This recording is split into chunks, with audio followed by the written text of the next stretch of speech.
free grocery. Libre ito lahat.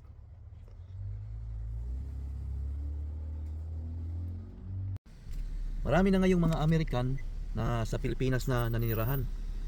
Mas gusto raw nila sa Pilipinas, mas mura yung cost of living. Mura yung mga pagkain. At maraming nagbablog sa kanila, karamihan sa TikTok, mayroon rin sa YouTube, sa Reels. Hindi ba nila alam na may mga libreng pagkain dito? Nandito ako ngayon, nakapila ako sa food banks. Mag-pick up tayo ng free groceries. Drive-thru lang to, oh. Basta buksan mo lang yung kung saan mo gusto ilagay yung ano, yung sa kanila dyan. Pwede rin dito sa passenger side. At wala nang ano, walang maraming interview. Ilagay lang nila yung mga pagkain dyan sa trunk mo ba o sa ano gustong ilagay. Andito tayo, nakapila tayo ngayon dito. Ipakita ko sa inyo kung anong pinamamigay dito. At lahat dito nakapila, nakakutsi, oh. Maraming location ang ano, food bank. Pero dito ako pumupunta, ito yung malapit sa bahay namin, 6 minutes away. Yung dyan, beach na yun. Dagat yun nandyan. At kasama sa mga vlog nila, sa mga American na lumipat dyan, na maganda daw yung mga beach dyan. Dito maganda rin yung mga beach dito sa ano, dito sa Florida. Ganda ng mga dagat dito. Diyan may beach dyan. So ayun, oh, nag-i-impake sila. Yan yung pamimigay na pa-box. Yun yung ano, reefer na truck. Ayun, binuksan ko na yung sa likod.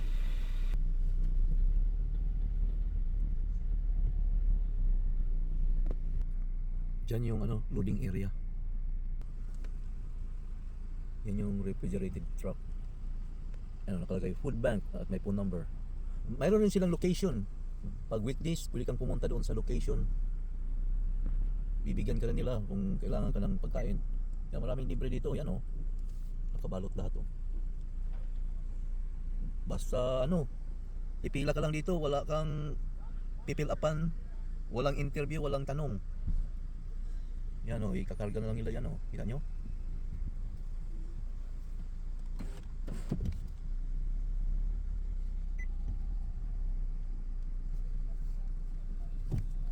Yan, pina-forward tayo.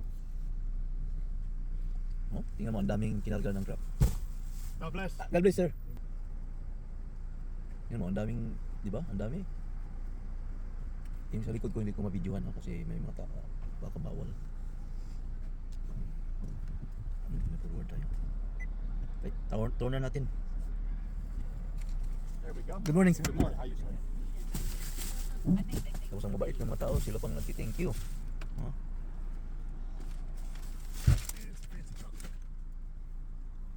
Tingnan natin kung anong pinamigay. Sila na. All set. Thank you, sir. Tingnan mo. Oh, ang dami, di ba? Bubuksan natin kung anong pinamigay. Mag-park muna tayo. Doon na sa bahay. Saan kaya itong tao na ito? Bakit? Oh? Ang ganda dito.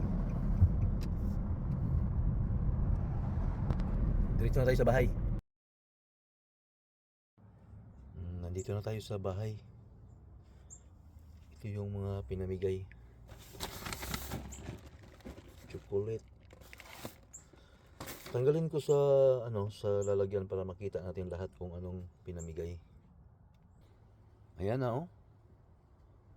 Ang dami, oh. Yan yung mga tinapay. Ito mga snacks. May cake, chocolate. Ito yung mga meats, no? Ano to?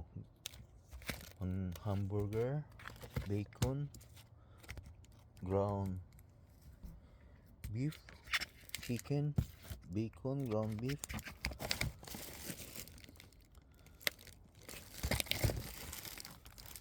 Basta mga meat yan. Ano to? Oh. Publix.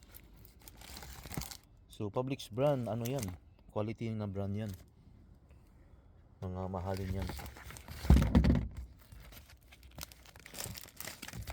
Ayan, may mga beef.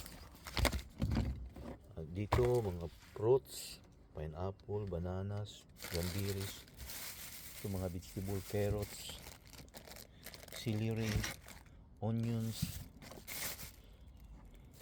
At meron rin pang spaghetti dito. Oh. Spaghetti. Yan yung pasta. Avocado. Mac cheese. Di ba? May pang salad pa oh. Dami, di ba? May peanut butter. Ano, tuna. Yung mga canned goods. May isang toilet paper.